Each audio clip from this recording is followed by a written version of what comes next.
You are about to watch Standing Strong with Waylon Myers. This show is to encourage people that it's okay to talk about certain things to help lift them up and know they are strong. I hope you enjoy this show as I want to be real, honest, and inspiring. This is Standing Strong with Waylon Myers. As I'm strong and I know my life is very important. Block out the bullies, cause your life is important. 2021 has been a challenging year for a lot of us. And I hope 2022 is an amazing year for you all. The 19th episode of Standing Strong is highlights from all 18 guests who has been on my show so far. Please enjoy, and I will see you in 2022. Do you have a favorite inspirational quote that sticks to you to never give up?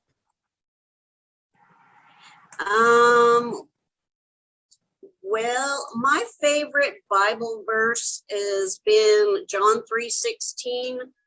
I love that Bible verse, and that has stuck with me ever since I was a little girl going to Sunday school. Yeah. So that is one of my favorite Bible verses. Do you have a favorite inspirational quote that sticks to you to never give up? Yeah. So I love the book of Romans. I'm gonna look down real quick because I had it up here. Romans 8:28 is one of my favorite verses, that we know that all things work together for good to them that love God, to them who are called according to his purpose. That was Romans 8:28. To recognize that God works it out. It doesn't matter what's going on right now, as long as I keep my priorities on him and he's my first things first, that all things are going to work together for good. I think of Joseph when he was sold. His brothers threw him in the pit and sold him into slavery. But God, years later, used Joseph to get the children of Israel to Egypt, and then from there we have them in Egypt and Moses comes. But he sent Joseph to Egypt and gave him favor in Egypt, knowing the famine was coming and knowing that Jacob would need to send his sons there, and God knew that Joseph would be used to get the whole Israel, all the people of Israel there during the famine. So for me, I recognize that, you know what, even if what I'm going through right now is not perfect or what I seem perfect, even though I wouldn't choose this hardship, I wouldn't choose this battle, nonetheless, I find myself in it. And I know that God will work it out for good. What hardship did you experience in your life, and what were some ways you overcame them? Well, I've had a lot of hardships in my life, with two kids especially, that presents its own issues. But, I've had some struggles with where I want to be in life as far as my career. I managed a retail store for a long time, worked there for 10 years and managed it. And when it changed district managers, had a lot of issues and ended up leaving that job because of those issues and struggling from that point to figure out where I wanted to be. How have your experience affected your life long-term, good or bad? Did those experiences change your goals or change the directions of your career? Well, I'd have to say, in general, it's been a very positive experience. And I definitely wouldn't have had all the positive skills that I have today if I were neurotypical. And long-term, good or bad. And I'd also have to say that the thing about autism is that I've developed so much more empathy than I would have if I was a neurotypical. Like I no chance I would have been like as nice, as understanding, as caring as I am today if I didn't have this. Like if I were a neurotypical, I would probably be an asshole, I'm not gonna lie. How do you relieve or manage stress? Music. I would say music's therapy. Singing, definitely. Gosh, it helps me because I could even be angry, and angry over stupid stuff, really. I mean, nothing to really get mad about, but it would just help calm me down.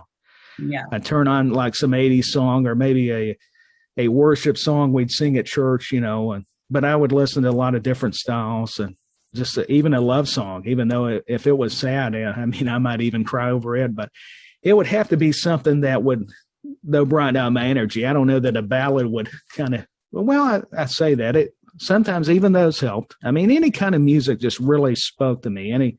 Even if it was a piano playing or a guitar, for example, there was just always something about those melodies, those notes that would resonate. And it does. It gives you a calm. It gives you a peace. Music is a powerful tool. People don't, they take it for granted. I know I have. It really speaks to you because even singing, if you don't believe in those lyrics or you're just going through the motions, you're like, wow, now I know what I'm getting that understanding of what the meaning of those words mean. And that's a powerful thing now. Were you a victim of bullying? If so, how did you overcome it? And if not, what advice would you get on bullying? I have been through abuse and bullying. I know when I was in the middle school, I was bullied quite a bit because I was following the in crowd. And at that point, I realized I was with the wrong crowd. They were trying to get me to do things that I didn't believe in. And then they suddenly didn't want to be friends. They turned their backs on me, and I swore to myself that I just wouldn't be bothered by those people. Were you ever a victim of bullying? And if so, how did you overcome that? What advice would you give to somebody that has faced those circumstances? And we are definitely against bullying on Standing Strong. Yep. Yes, I was a victim of bullying all of my life over my speech impediment. I was called horrible things. I was called gay, girly boy, stupid, retarded, just a bunch of names, and it was hurtful. And then I wanted to commit suicide, but then I turned around and I came past that because I follow Lillian Garcia's inspirational message to always be yourself and trust that it's enough. So I just blocked people out of my life, and I just knew that God put me on earth for a reason. So I wasn't gonna worry about what people thought about me. So I'm just gonna say, if you are bullied, they are just jealous of you and their stuff that is going on in their life that is causing them to bully you. So don't take it personally. Know that your life is the only thing. Your life is the only thing that matters. Don't let anyone judge you or define you, because you can only define yourself. Do you have a favorite inspirational quote that sticks to you to never give up? I do. My favorite quote is from a Hamilton song. I love musicals. And the song Wait For It from the show there's a line that says, I am the one thing in life that I can control. Mm-hmm. And that circumstances can get crazy for everyone, right? Like we all have things that just go haywire sometimes.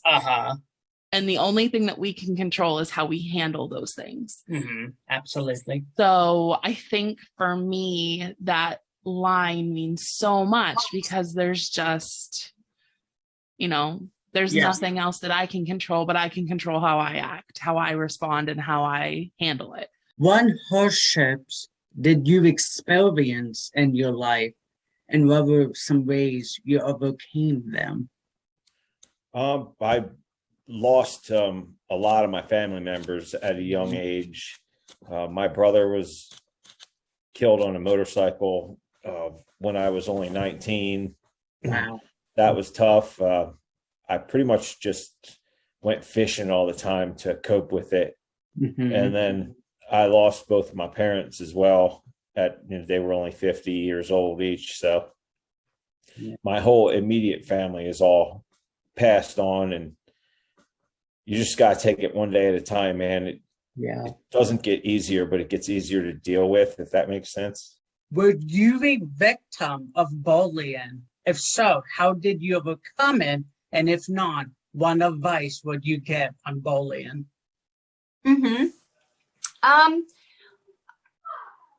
At the time when I was in high school, there really wasn't the buzzword of bullying so much like there is now. Yeah. I look back on those days and I can clearly see that by today's standards, yes, I was bullied, but I didn't even realize it at the time. I just thought nobody liked me. I just thought I was a loser who was worthless and didn't deserve to have any friends. So when I would get hate notes put in my locker or get shoved inside a locker and locked inside there, waiting for the janitor to let me out, or I would get my frenemies and people would tell me that I should kill myself, and getting left out, not invited to parties, and people going behind my back and gossiping. I didn't really even know I was being bullied, but I was. Yeah. And at the time, I don't think I had a healthy way of dealing with it. And I think so many of us who are getting bullied, when we're in the midst of it, we don't necessarily realize, okay, it's not me. It's clearly this other person. There's something wrong with them. How have your experience affected your life, long-term, good or bad? Did those experiences change your goals or change the direction of your career? There was some difficult experience that I went through to get to where I am today. Mm-hmm. With getting picked on at school, getting picked on social media, it kind of changed who I am today. Especially trying to grow my YouTube channel. Yeah. And also trying to grow as a person. People says a lot on YouTube, or not YouTube, on social media, as my family, as my friends, trying to explain some stuff to me and trying to explain, hey, you are going through this. Yes, we know you're going through this, but if you look not from behind and you look to the future, it goes for anybody out there. You look towards the future, not the past. Were you the victim of bullying? If so, how did you overcome it? And if not, what advice would you give on bullying? I was just bullied just a little bit in the 7th grade. And come to find out, the girl was sort of from a poor family and was just a little bit jealous. And she didn't have a thing to be jealous over because all of my clothes were handmade. But in some instance, Waylon, I think that if you may try to be kind to that person, now some of them, they're just going to bully you more. How do you relieve or manage stress? For me, it's sleep always helps. Mm-hmm. I think for most people, it's if that old adage that, sleep on it.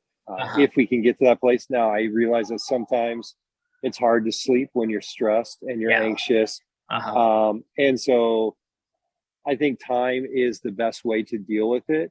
And another thing would be talking to a close friend or a mentor, whether it's a teacher or a pastor, whatever it may be. Talk to someone that knows you, that cares about you. Because often when you talk through things and you know that someone's listening to you, it really helps.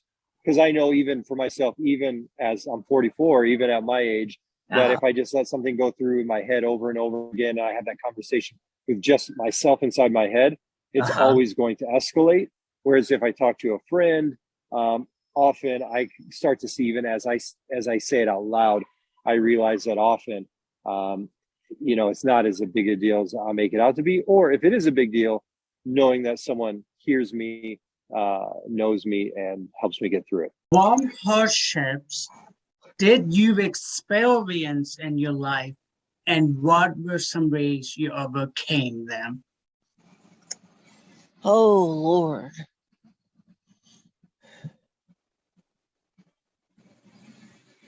I guess it would be my heart, I think. I got first diagnosed when I was 25 with the issues. Yeah. Then I got told I was going to be the heart transplant because my heart was really bad. And plus, that was the year I lost my stepdad. My boyfriend now, husband now, he stepped with me every way with the heart. I had to go to Charlottesville for pretty much a month. It was heartbreaking because we were freshly together. But I guess the way I overcame it, they told me, well, we're not going to do the heart. We're not going to fix your vial until after Christmas. I was like, you know what? You better do it now or I'm not coming back. What hardships did you experience in your life, and what were some ways you overcame them? The hardships that I've experienced over the years were definitely the loss of my grandfather.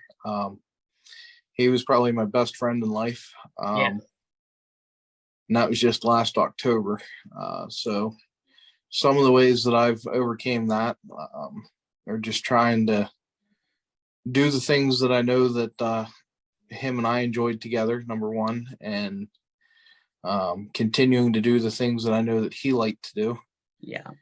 And things that I know that he would be proud of. So that's continuing to serve the community, and things that I know meant a lot to him, because I know that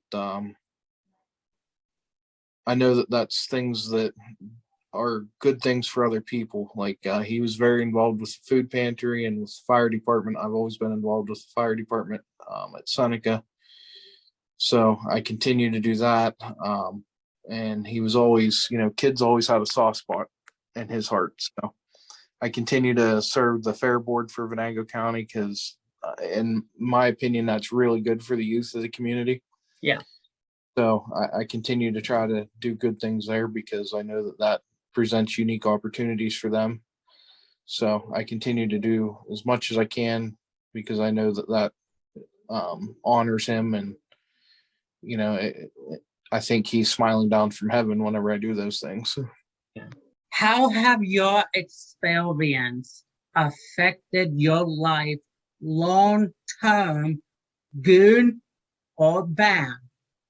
Did those experiences change your goals or change the direction of your career? How?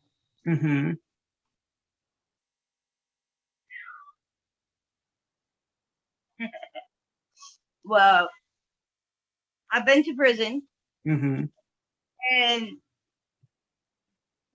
I mean, I've been twice, but the last time it opened up my eyes to change my life from the bad to the good. Yeah. You know, I've done a lot of things in my life. You know, I'm 43 years old. I might look a little younger, but I'm not. But I changed my life from the bad to the good. Like, you know, meaning like I don't hang out in the streets no more. I changed people, places, and things. And that's, you know, and I will never forget where I came from, you know, being in the streets. Yeah, yeah. You know, I overcame that. Do you have a favorite inspirational quote that sticks to you to never give up? You know, I do have some quotes that I use frequently, and you know, I think they're my own quotes. You know, like your day is what you make it. Absolutely what you make it. And my kids will tell you that I use that with them all the time. You know, if my older kids call me and they say, "Hey, Mom, I'm having a bad day." Here's the thing. Your day is what you make it. You're going to wake up and you're going to say, "Listen, it's going to be a good day." Yeah. It's going to be a good day. Then, Waylon, we are going to have a good day. Yeah. You put your mind to it. And yeah, I really believe that. What hardships did you experience in your life, and what were some ways you overcame them? Again, that there was a lot of hardships. There's a lot of things that I went through. You know, like I said, moving down here, and again, there's a lot of times that I turn to my faith to kind of overcome a lot of those things, but even then, life wasn't easy, and I would blame God for a lot of the stuff that I went through, you know, and but you know, again, I would turn to try to find friends, find somebody that cared for me, and I went through a lot of hard times, man. I went through a lot of people letting me down. Yeah. I went through a lot of people hurting me. It wasn't until I went to college that I met some friends that I, you know, we went on a trip to Mexico to go minister over there, to go on a retreat, and hanging out there with them, being over there with them, I experienced something that, you know, I realized that, you know what, all this stuff that I'm going through, all these things that these people, all this heartache that I'm going through, you know, I'm okay. I'm alive. I'm good. You know, things could be so much worse for me. And I'm just glad that, you know, I got to meet those people, have some friends, and learn that, you know, that I'm okay. Yeah. You know, I'm okay. There you have it, everyone. You have just watched Standing Strong with Waylon Myers. Follow the show on social media, on Twitter at SSW Waylon Myers, on Instagram, Standing Strong with Waylon Myers, and on Facebook, Standing Strong with Waylon Myers. For everything Standing Strong with Waylon Myers, visit the official website at waylonmyers.com. Until next week, everyone, thank you for watching.